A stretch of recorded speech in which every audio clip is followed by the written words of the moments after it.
Tiga pasangan baca pres bacawa pres saling berebut suara di wilayah yang berpotensi menyumbang kemenangan untuk pemilihan presiden 2024. Hasil sementara survei Indikator Politik Indonesia menunjukkan Prabowo masih unggul di 10 wilayah, sementara Ganjar menguasai 3 provinsi dan Anies hanya menang di DKI Jakarta. Tiga pasangan bakal calon presiden dan bakal calon wakil presiden akan bertarung demi menggait suara rakyat di setiap wilayah Indonesia. Pasangan baca pres bacawa pres yang telah mendaftar ke Komisi Pemilihan Umum KPU diprediksi memiliki potensi dan karakteristik pemilih yang loyal.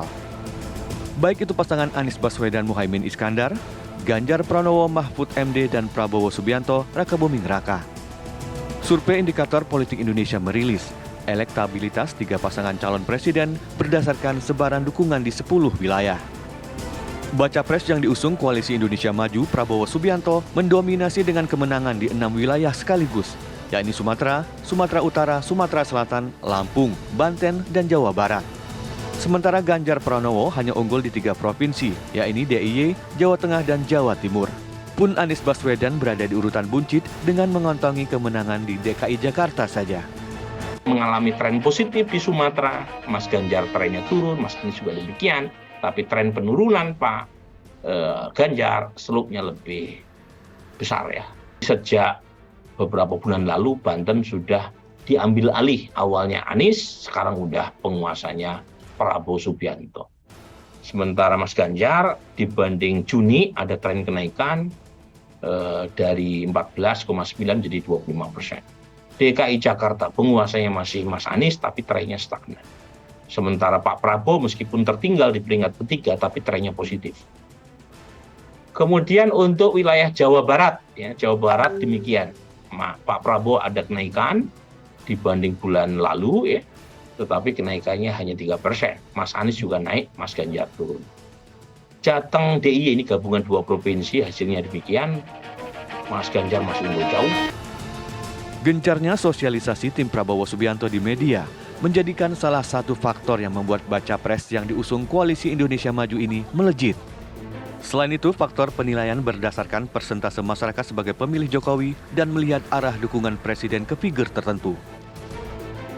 Survei awal Oktober, survei pertengahan Oktober menunjukkan kinerja sosialisasi Pak Prabowo itu lebih bagus dibanding timnya Anies, terutama di media sosialis, media televisi, kemudian di baliho spanduk, itu orang lebih banyak melihat baliho spanduk, stiker, dan kerja-kerja medsos Pak Prabowo. Sementara Anies agak kurang, terutama di 6 bulan terakhir, di provinsi-provinsi kunci tadi. Yang kedua, itu ada kaitannya dengan peningkatan approval rating Pak Jokowi. Nah ini penting, ketika approval rating Pak Jokowi turun, seperti yang kita temukan November 2022, itu elektabilitas Anies naik, menyalip Pak Prabowo saat itu, dan mendekati elektabilitas Ganjar, yang saat itu berada di peringkat pertama. Tetapi ketika approval rating Presiden Jokowi meningkat tajam di sepanjang 2023, calon presiden yang dianggap bukan bagian dari pemerintahan sekarang, ya kita sebut saja sebagai capres antitesa seperti Mas Anies, itu dirugikan. Dari psikologi politik, tak heran jika Prabowo Subianto bisa unggul di 6 wilayah tersebut karena merupakan basis pemilih dirinya pada pemilu sebelumnya. Mungkin tadi saya memberikan sedikit komentar juga kenapa misalnya Pak Prabowo unggul di provinsi-provinsi yang disebutkan tadi. Nah ini kurang lebih memang itu adalah basis atau modal suara Pak Prabowo yang 2019, 2014 juga itu Prabowo menang di situ. Nah jadi sebenarnya tidak terlalu mengherankan. Dulu karena waktu itu kan pertarungan Prabowo dengan Jokowi. Jadi Prabowo juga cukup bagus suaranya di Jawa Barat. Nah sekarang kan Jokowi tidak masuk dalam peta pertarungan. Nah tentu modal dasar Pak Prabowo di beberapa provinsi itu balik lagi ke Pak Prabowo sekarang. Itu penjelasannya. Akankah Prabowo kokoh mempertahankan keunggulan di 6 wilayah tersebut? Mampukah Ganjar atau Anies merebut pemilih di basis wilayah berbeda?